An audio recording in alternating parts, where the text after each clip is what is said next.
की बात मैं उसी पॉइंट पे बात करूंगा जो सबसे अब हॉट इशू है कि इसमें काला क्या है।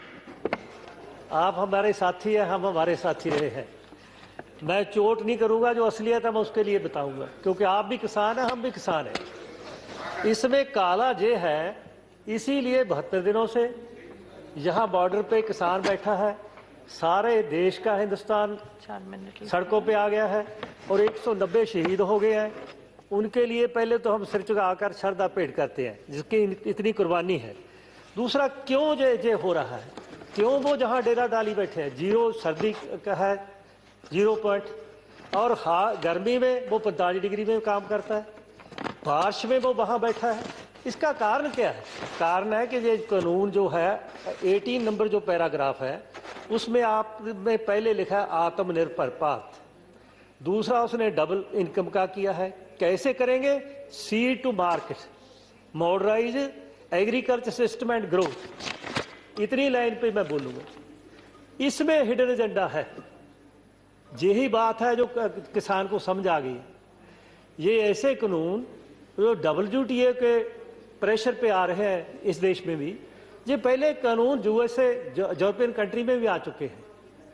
और इस पे जो कारण है इसका, 1 से 5 एकड़ तक 80% है इंडिया का फार्मर। अगर उसको 7 एकड़ तक ले जाओ 90% हो जाएगा। आप कहते हैं कि कॉन्ट्रैक्ट फार्मिंग होगी, एसेंशियल कमोडिटी एक्ट बदल दिया और आपने ट्रेड एक्ट बदल दिया, मंडियों के साथ ओपन मार्केट दे दी और कॉन्ट्रैक्ट फार्मिंग दे दी।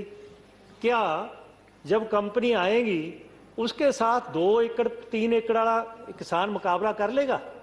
तब वो बड़े यूनिट होएंगे। बड़े यूनिट जब बनेंगे, जैसे यूएसए में या यूरोपियन कंट्रीज में हुआ है, एक वहाँ संस्था है,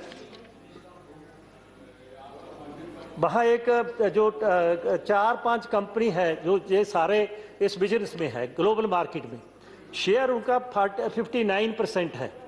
और जो उन कंपनी का है एग्रीमेंट होता है उसको ट्रिप एग्रीमेंट बोलते हैं। उस पे यूएसए में food system concentration and its impact इस पर एक स्टडी कराई गई। उस स्टडी में साबित हुआ कि ये 15% जो कंपनी थी 2000 एकड़ पे पहले काम करती थी किसानों से जमीन लेके, फिर आस्ता आस्ता किसान आउट होता गया, अब वो 40% हो गई। यही बात हिंदुस्तान में होगी कि 1-2 साल बाद ओपन मार्केट में मुकाबला नहीं होएगा, गवर्नमेंट चली जाएगी वापस, क्योंकि जब मार्केट में कोई आएगा ही नहीं, 20-30 ज्यादा दे देगा, मार्केट फेल हो जाएगी, वो मोनोपोली हो जाएगी। जब उसकी मोनोपोली हो जाएगी 2 साल बाद, सीड से मार्केट, सीड भी उसका, पेस्टिसाइड भी उसकी, फर्टिलाइजर भी उसकी और प्रोसेसिंग भी उसकी। फिर जो चाहेगा वो देगा, जो रेट चाहेगा वो रेट देगा, क्योंकि ना तो उसका होल्डिंग पे कंट्रोल, ना और उसका जो कॉन्ट्रैक्ट फार्म में आस्ता आस्ता फार्म निकल जाएगा। आप कहते हैं जमीन कैसे जाएगी? जमीन ऐसे जाएगी, जो बड़ी कंपनी आ जाएगी, वो बड़ी कंपनी का 2-3 साल बाद जब उसके पास मोनोपोली चली जाएगी, वो मर्जी के रेट देगा। आपने कहाँ लिखा है कि हम गारंटी देते हैं, लीगल गारंटी देते हैं कि उस मार्केट जो प्राइस MSP होगी उसके नीचे नहीं जाएगी प्राइस, कोई प्राइवेट नहीं खरीदेगा। ये क्यों नहीं करते? ये किसान मांगता है, कर दो, फिर हम किसान चुप कर जाएगा। सेकंड क्या है, आप गारंटी प्लीज। मैं तो कोई ऐसी बात नहीं कर रहा। सॉरी सर, मैं तो बहुत मीठा बोल रहा हूं।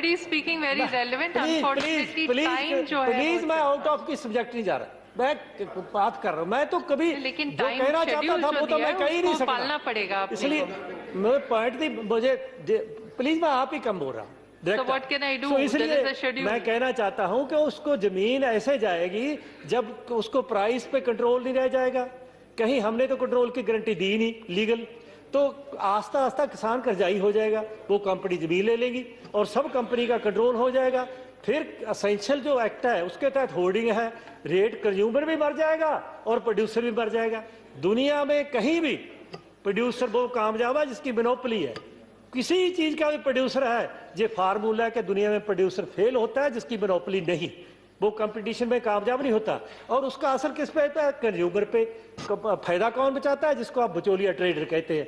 पहले तो ट्रेडर था थोड़ा 17 लाख, उससे किसान टकरा जाता था, अब तो 5-4 आ जाएंगे।